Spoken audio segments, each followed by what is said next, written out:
ఉన్నది కాంగ్రెస్ ప్రజా ప్రభుత్వమని నిస్సహాయులకు సహాయం చేయడం, ప్రతి పేదవారికి సంక్షేమ పథకాలు అందించాలనే సంకల్పంతో ప్రజాపాలన కార్యక్రమానికి రాష్ట్ర ప్రభుత్వం శ్రీకారం చుట్టిందని, ఈ కార్యక్రమాన్ని ప్రతి ఒక్కరూ సద్వినియోగపరచుకోవాలని పరకాల ఎమ్మెల్యే రేవూరి ప్రకాష్ రెడ్డి కోరారు.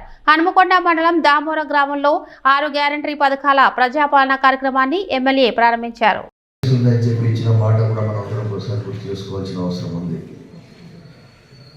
అదేవిధంగా ఏదో ఎన్నికలలో ప్రతి ఇంటికి కూడా 6 గ్యారెంటీలతో కూడిన గ్యారెంటీ కార్డును ఇంటికి పంపించడమే కాకుండా ఎవరికైతే ఇచ్చిన వాళ్ళ యొక్క వివరాలు కూడా ఎక్నాలజ్మెంట్ రూపేణ తీసుకున్న ఘనత దేశంలోనే ఒక మాటలో చెప్పాలి అంటే ఇది తెలంగాణలో కాంగ్రెస్ పార్టీ ద్వారానే, కాంగ్రెస్ ప్రభుత్వమే ఈరోజు మేము ముందు పెట్టడం జరిగిన విషయాన్ని దృష్టి తీసుకొస్తున్నాం. ఇచ్చిన మేరకు, హామీ ఇచ్చిన మేరకు ఇప్పుడు మనం చూస్తున్నాం. ఇవాళ 28వ తారీఖులో ఉన్నాం. 3వ తారీఖున కౌంటింగ్ అయింది. 7వ తారీఖున గౌరవ ముఖ్యమంత్రిగా శ్రీ రేవంత్ రెడ్డి గారు ప్రమాణ స్వీకారం చేశారు. ఆ రోజే తొలి సంతకము 6 గ్యారెంటీలు వెంటనే అమలు పరుస్తామని చెప్పిన విషయాన్ని కూడా మనం అందరం గుర్తు చేసుకోవాల్సిన అవసరం ఉన్నది. అంటే ఇవాళ 28వ తారీఖు అంటే 21వ రోజు ఈరోజు ఈ పని ప్రారంభించింది అని అంటే ఇది ఈ ప్రభుత్వం యొక్క నిబద్ధతకు, చిత్తశుద్ధికి ఇది నిదర్శనం అని చెప్పడం. అదే కాకుండా ఒక విషయాన్ని కూడా మీరు గుర్తుపెట్టుకోవాలి. చాలా మందికి ఏంటి అని అంటే ఇది సాధ్యమా అని చాలా మంది ఆలోచనలో ఉన్నారు. కానీ వాస్తవంగా చూస్తే ఇది నిజంగా చాలా కష్టతరమైన పని. ఎందుకంటే ఇవాళ మనం చూస్తే మొన్న నిండు శాసనసభలో కూడా ఈ రాష్ట్ర ఆర్థిక పరిస్థితిని శ్వేతపత్రం ద్వారా ప్రజల ముందు పెట్టిన విషయాన్ని కూడా ఇక్కడ మీరు గుర్తు చేసుకోవాల్సిన అవసరం ఉంది.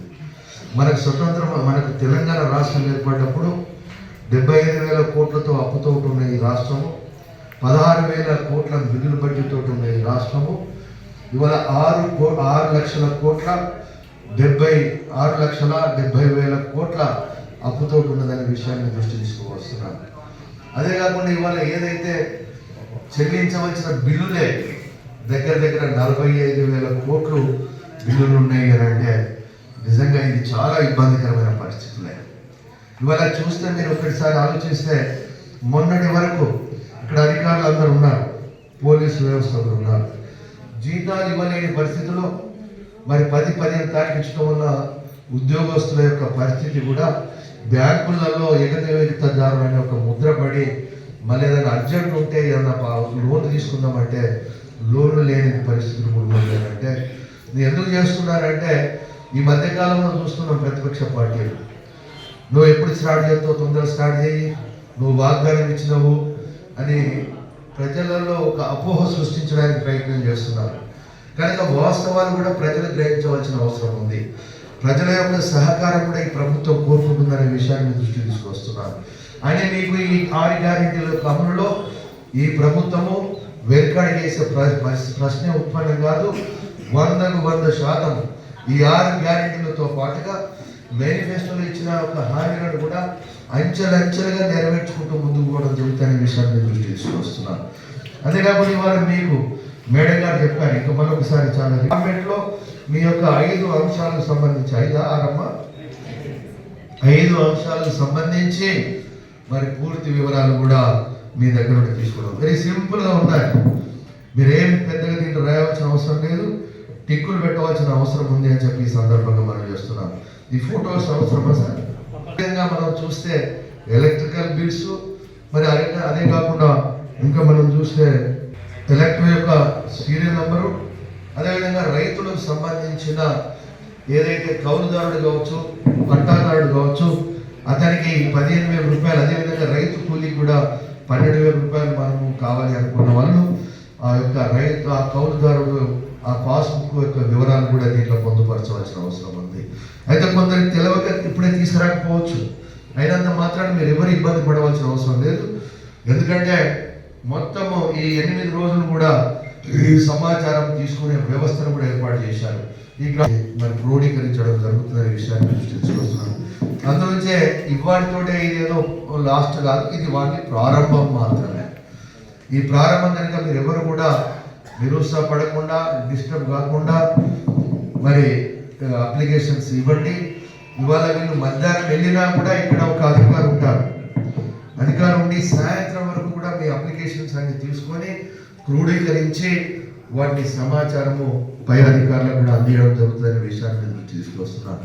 అయితే ఈ యొక్క 8 రోజుల ఈ కార్యక్రమం కాదు, ఇది నిరంతరం ఒక ప్రక్రియ. తర్వాత మీరు సెక్రటరీ ద్వారా మండలాఫీస్ ఒకటి గుర్తుపెట్టుకోవాలి. రేపొద్దున ప్రతిపక్షాలు ఇంకో రకమైన తప్పుడు ప్రచారం చేసే అవకాశం ఉంది. అప్లికేషన్స్ వచ్చినాయి కదా ఇవి చేయండి అని చెప్పి మాట్లాడవచ్చు. కానీ ఇది ఏంటి అని అంటే అంచెలంచెలుగా మనము ఇవి ఇచ్చుకుంటూ పోవడం జరుగుతుంది. ఏదో 1 నెలలో 2 నెలలనే సాధ్యం కాదు ఇది. కానీ అంచెలంచెలుగా ఏంటి అని అంటే every month, every 2 months, every 3 months కూడా ఒక కొన్ని రిలీజ్ చేసుకుంటూ పోవడం జరుగుతుంది. అయితే ఈరోజు ఎందుకు దీన్ని అన్ని సేకరిస్తున్నారు అని అన్నప్పుడు పూర్తి సమాచారం ప్రభుత్వం దగ్గర ఉంటే దీనికి కావలసిన నిధులు ఎంత, ఇవాళ వచ్చిన అప్లికేషన్స్ తోటి ఏంటంటే మొత్తం రాష్ట్ర స్థాయిలో రెండోది ఏంటంటే అప్లికేషన్ ఇచ్చినంత చెప్పదలుచుకున్నాను 100% ఈ ఏదైతే 6 గ్యారెంటీలకు సంబంధించిన ఇవాళ అప్లికేషన్స్ వస్తున్నాయో వాళ్ళ అర్హత నిర్ధారణ జరిగిన తర్వాత ఈ 5 సంవత్సరాలలో కూడా పూర్తి స్థాయిలో 100 కూడా ఈ బెనిఫిట్స్ అన్ని కూడా అందించడం జరుగుతుంది అని చెప్పి, అదేవిధంగా అధికారులు కూడా నేను రిక్వెస్ట్ చేస్తున్నాను. ప్రతి దగ్గర పోయినప్పుడు వాళ్ళకి దీని మీద ఒక క్లారిటీ ఇవ్వండి. ఎందుకంటే వాళ్ళ అప్లికేషన్ తీసుకుంటున్నారు, ఈ నెలలో వస్తాయి, నెక్స్ట్ మంత్లో వస్తాయి అని చెప్పి అనుకుంటారు.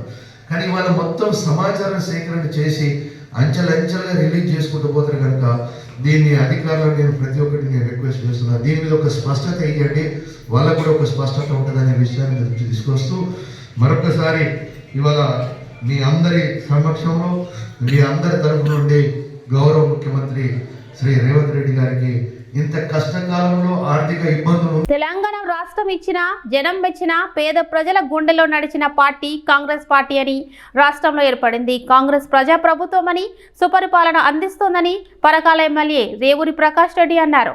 కాంగ్రెస్ పార్టీ 139వ ఆవిర్భావ దినోత్సవం సందర్భంగా పరకాల పట్టణంలోని ఎమ్మెల్యే క్యాంపు కార్యాలయం ముందు పరకాల శాసనసభ్యులు రేవూరి ప్రకాష్ రెడ్డి గారు కాంగ్రెస్ త్రివర్ణ పతాకాన్ని ఆవిష్కరించారు. అనంతరం కేక్ కట్ చేసి కాంగ్రెస్ పార్టీ నాయకులకు కార్యకర్తలకు శుభాకాంక్షలు తెలిపారు. ఆవిర్భావ దినోత్సవం జరుపుకుంటున్న సందర్భంగా ఈ రాష్ట్ర దేశంలో ఉన్న ప్రతి ఒక్క కాంగ్రెస్ పార్టీ కార్యకర్తలకు శుభాకాంక్షలు తెలియజేసుకుంటూ, ఈసారి కాంగ్రెస్ చరిత్ర చూస్తే స్వతంత్ర ఉద్యమం సాధించాలి, ఉద్యమం ద్వారా స్వతంత్రం సాధించాలి అని చెప్పి ఏర్పడ్డ ఆ రోజు ఈ పార్టీ స్వతంత్రం తీసుకురావడమే కాకుండా స్వతంత్రం వచ్చిన తర్వాత కూడా స్వతంత్ర ఉద్యమంలో పాల్గొన్న జవహర్లాల్ నెహ్రూ గారి దగ్గర నుండి మొదలు పెడితే